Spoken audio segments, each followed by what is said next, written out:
Welcome back. We're continuing our tutorial video series on plotting in Vuesz. So far we've just oriented ourselves to how Vuesz looks, and we have thought about how we can get data into Vuesz from a CSV file. Today we're going to use that data to make a bar chart. So let's just go ahead and jump right in. This is where we left off in Vuesz. We had just imported a data set called barchartdata.csv, and it had 4 different columns, each that had 6 entries. This was located in a file that was also present in my system in the download folders, and Vuesz knows where it is. And so we see that information here. We also know that we can inspect this either by returning to the file, which looks like this, or we can do it in Vuesz by right-clicking and saying Edit Data, and then we can have a look at the data that we're showing here. What we want to do now is something useful with the data, which is plot it. What we can do is we can just put a plot directly into here, but let's assume that you want to start from scratch, or maybe you want to add a separate page sometime. So we're going to not put it in page 1. You can do everything we're going to do in page 1, but I just want to show you how to start from absolutely nothing. So let's say you wanted to make a new page, or somehow you don't see this. That could happen because you've deleted it. To delete things within Vuesz, you just use this button here with the red X that says Remove Selected Widget. Widget is just the name that Vuesz uses for everything that you'll see here. So I have a page widget, a graph widget, and an X and Y axis widget. I can delete them individually by clicking on the X, or I could delete an entire hierarchy by going to the top thing and clicking on the X. Now we don't have anything. And what I could do is add in a page. To that page, I can add in a set of axes. This is this graph that comes with the X and Y. We want to plot data along X and Y, and in particular, we want to plot a bar chart. So I'm going to go ahead and click on bar chart. Now we're ready to make a bar chart. In order to do that, I simply want to select the lengths, and since bars are lengths, maybe what I want to do is plot the people. So when I click on people, now I get bars. We said there was 6 different values, and here they are. Those correspond to the values that we see in the Excel plot. So 11, 4, 308, 55, 791, 25, 463, and so on. And then this number at the end, which is the total. In Excel, when we made a bar chart, we could avoid plotting the last number by just selecting what we wanted to plot and then going to Insert. In Vuesz, we read the entire column, and so we see all these bars, including the one that is the total. And so there's 2 different ways to not see this total, actually. One is to simply change the axes so it's not shown.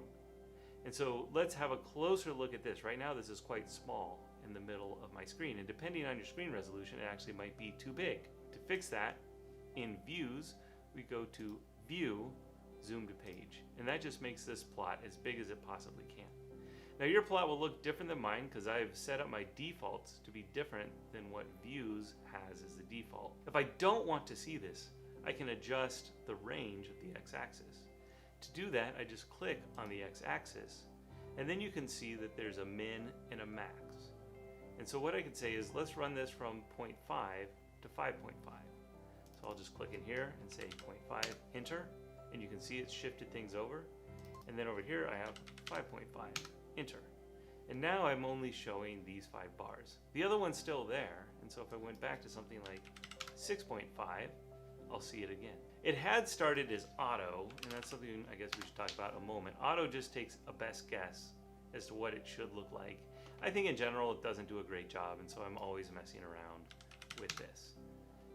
The other option is to just get rid of this data. And we can do that a couple different ways, but I personally enjoy just working in the Excel itself. And so what I could do is come in and just highlight these and say delete, then say Control or Command S to save. Now it's saved as a CSV.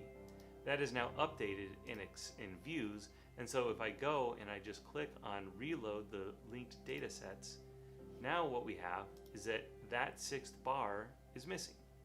It's gone in and it's read the Excel file and noticed that now there's just 5 values, and that's what we see plotted. So you have a few options when you have data you don't want to show. You can either change the file that you have so that you don't see that data, or you can reformat your axes so that you don't see the data. We're just going to get rid of the data because we're not going to want to use it for anything. That also means we should reformat this anyway, and let's say 5.5. Now our bars fill up everywhere. Something else that we might want to do though is we might want to have the bars not run vertically but horizontally. We have the option to do that here under bar. Under the bar properties, our direction can be, instead of vertical, horizontal. And now we see our bars running this way. They've disappeared because it's put the bars along the y-axis, but we had changed the x-axis. And so now we need to go back and call this auto and auto again, and it will try to rescale this so that you can see all of the bars. What else might we want to do? Right now these bars are numbered 1, 2, 3, 4, 5. This is along the y-axis, and we don't need the whole range again, so we can do the same thing that we did before, which is 0.5 to 5.5. The numbers don't really make sense though, because we'd like to give them the names that we see in the Excel file. Wouldn't it be great, instead of 1, 2, 3, 4, 5, it was numbered none, bachelor's, associate's, master's, professional. I mean, those values are already there, so we just need a chance for Vuesz to find them and write them down. And how we do that is it's a property of the axis. We don't want numbers, we want it labeled instead by words. And so the axis right now under properties is set up under mode as numeric, meaning it's just going to put down numeric values.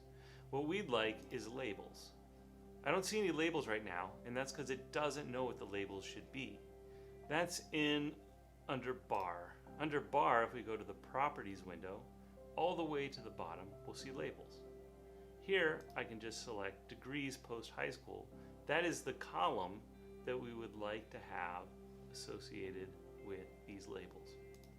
If I click on it, now I see it's just put none, bachelor's, master's, associate's degree, master's, and professional PhD. I can't read it all, and the reason is that there's not enough margin here.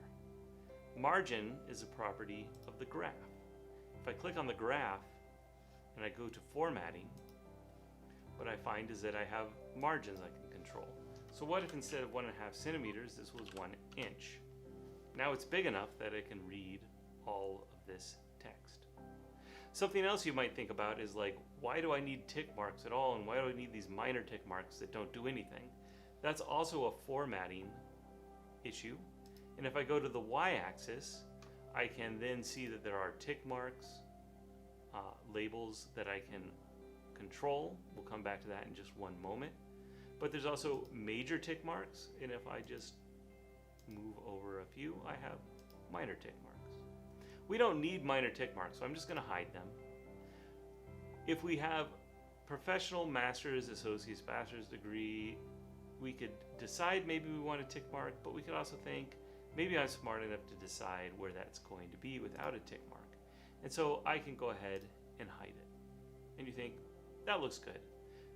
Maybe you kind of like the tick mark, but they're too long, and that's something you can control here. So instead of 4 point, I can make this 2 point. And now I just have little nubby tick marks. Maybe you like the way that looks, and that's fine. Yours probably also look a little bit thinner than mine, because again, I've set up defaults that are different. I think the default for Vuesz is 0.5 point, and so you'll have thinner ones like this and thinner axis lines, but I like them thicker, so I've set mine up to be a little thicker along the way. We'll talk a little bit about how to set up default files as we go forward. Looking at this, what else might we want to change? There is the font.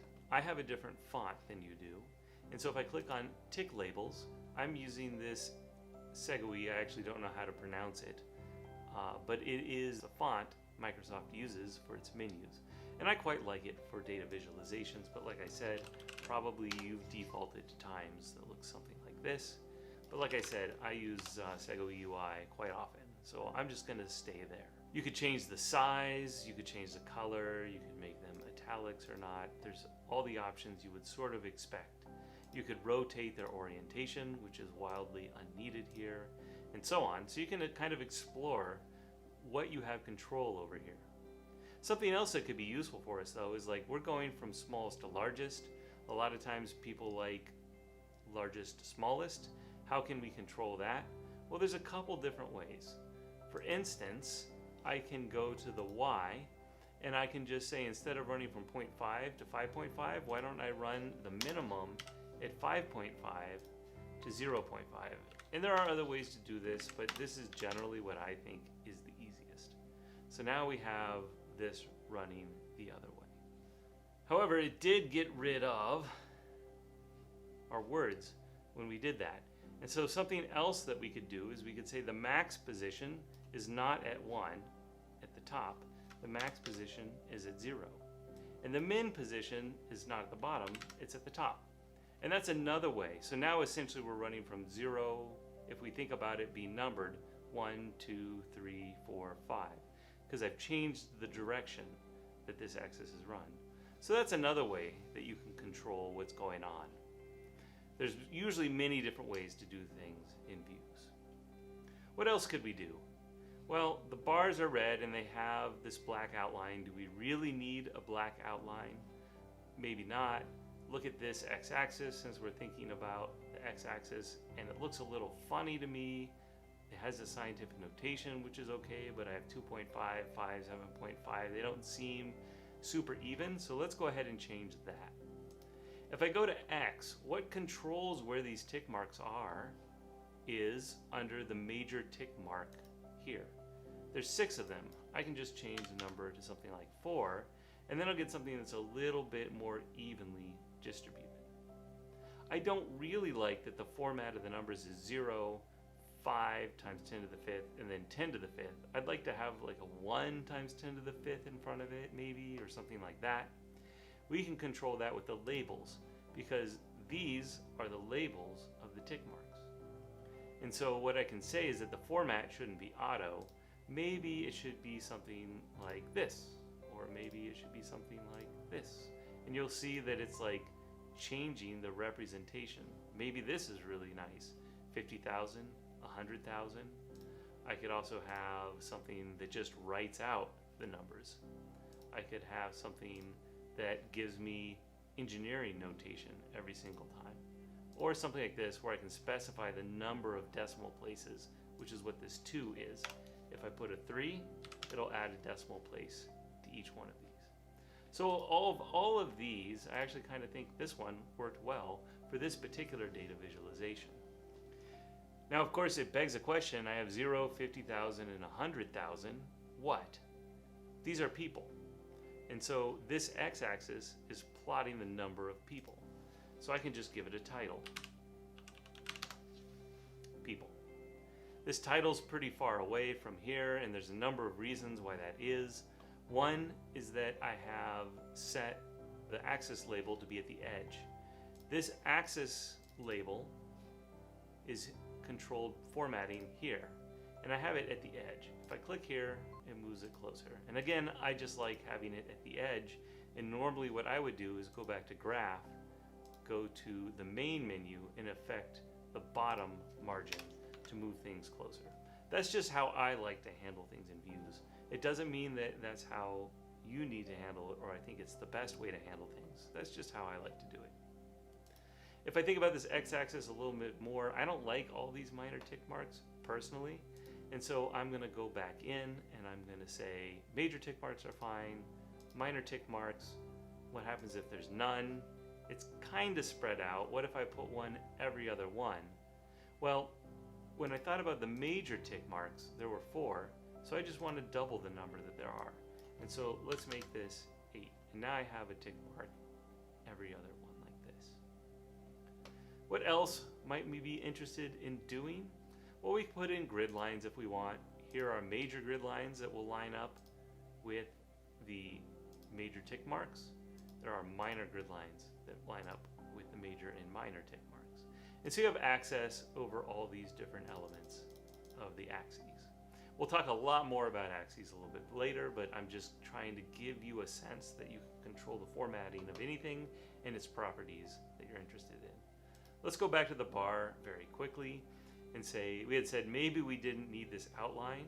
If I have the bar chart selected, then here I have the main, which tells us something about the fill, how close together things are. If I say 0.9, it's much more filled. If I say 0.1, it's not very filled at all.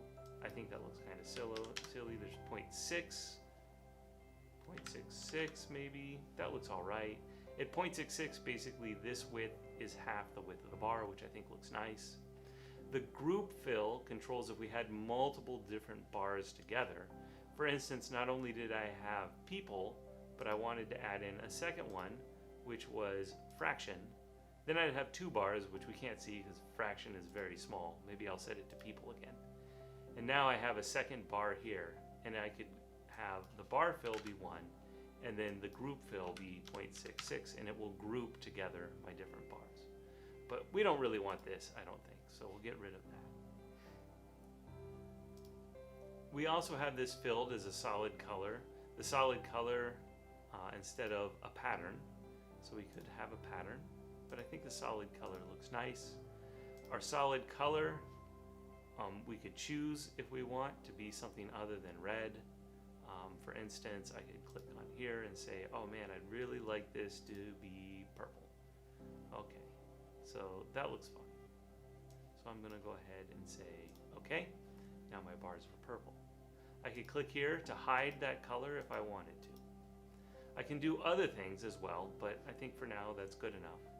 We could say this outline around the bar, maybe I'd like it to be as thick as everything else, which for me is 1 point. You'll notice I clicked 1 and everything's black. It's because I didn't use a unit.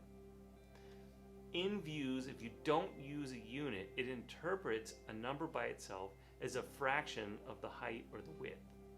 And so by saying 1, I'm saying I want everything to be colored, the full thing to be colored. If it was 0.1, then I'd be using 1/10 of the size of this plot, which is still comically large. There we have something that is a little bit better. But again, I would always be using units, because most of the time you don't want this like relative amount that's tied to the size of the chart, though it can be useful at times to know that that's something you have control over. Okay, we could also say maybe we don't need it, and actually I kind of like it without the outline, so that's quite nice.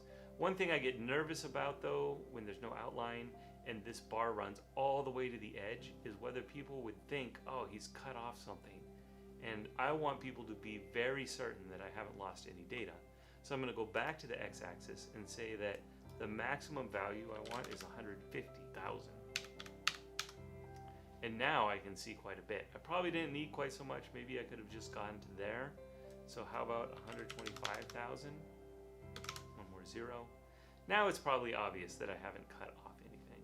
And if I didn't want to have this small tick mark here, I would just make this like 124,000. And you can see that Vuesz defaults to having scientific notation, so I would read this as 1.24 times 10 to the 5th, or 124,000. So there's another way to represent what I'm seeing here on the axis.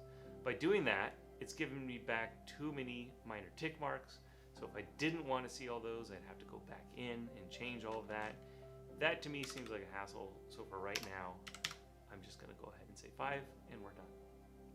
Okay, at this point, I think we've seen everything that we might be interested in for bar charts. There's going to be a lot more to explore, but it's given us at least something to consider. We've seen how we can control the properties and formatting of the graph, the axes, and the bar chart, and how we navigate things like the properties windows and also the formatting windows to control its appearance. The last thing we want to do then, when we have a plot that we think looks reasonable, is that we can export it. That's done simply by clicking on this Export to Graphics button. If I click on that, it'll say export.png. That is the default when I haven't saved this file yet. So let's go ahead and close this. I'm just going to say File, Save, or you can use Control Save if you want. Let's also put this in the Downloads file. We'll say this is a bar chart, and then hey, save. Then if I click on this, you'll see that it wants to export it in the same folder that the Vuesz file is in that we just saved it to and give it the same name, .png. I have the ability to save it as bitmap or a raster image in PNG, JPEG, XPM, bitmap, and TIFF. I could also save it in a vector format like SVG or PDF. Let's save this as a PNG, although we could easily still also control and export this as a vector, and later on we'll talk about why one might be preferred over the other. We definitely want to keep anti-aliasing. That makes it so that the lines don't appear jagged when they're not running perfectly up and down and left to right with the pixels. And I think a DPI of 300 is good. This is basically the number of pixels per inch, if you want to think about that, dots per inch, when we're drawing things. Higher means higher resolution, that it doesn't look grainy, but also a much larger file. 300's pretty good. We can also control the bitmap background, meaning whether it's white or some other color. I think we can just leave it as white for now. I should have hit export instead. If I hit export, now we've exported a page. If I go back to my file system, there's the bar chart PNG. If I open that, this is what we've just made now as a PNG that we can use like we would any other PNG file. And so that's it for right now. Again, this is our first foray into using Vuesz. It's a very good program. It's very powerful, but it does take a while to get used to all the options. Again, I think that's kind of a good thing for this class, because it's going to force us to think about what are the design elements and what we can and can't control. So for now, I'd say go ahead, get some data, import it, and play around with making a bar chart and see if you can make something that you like the way it looks. And hopefully you have fun doing it. Until next time, have fun making bar charts.